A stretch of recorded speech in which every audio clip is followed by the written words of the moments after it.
Ayan, welcome again sa aking channel guys. O ayan, tips ko ito sa inyo guys kasi ginawa ko rin ito. Meron akong buto ng avocado, 4 na piraso.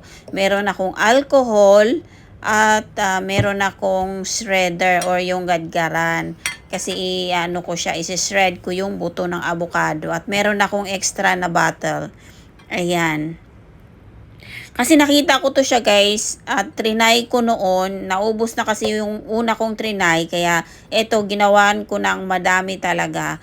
Ito ay maganda siya sa mga kati-kati sa ating balat. Ayan, dahil nga ako ay maraming bungang araw, yung mga rashes. Ayan, dami kong palipat-lipat na yung sabon na ginamit ko. Hindi pa rin nawala. At trinay ko ito. Epektibo talaga siya. Kaya sa mga may mga rashes dyan or bungang araw, kati-kati sa katawan, try nyo to guys. Avocado seed with alcohol. Pwede nyo rin gawin oil. Yung tawag nito, yung ihalo nyo sa avocado. Ayan, ibabad lang yan guys. Tapos pag gagamit kayo, pwede nyo siyang i-transfer sa mga empty bottle na yung parang spray lang siya. Ayan, gamitan nyo ng cotton. Tapos ipahid sa balat. At matutuyo yan. So, yun lang guys.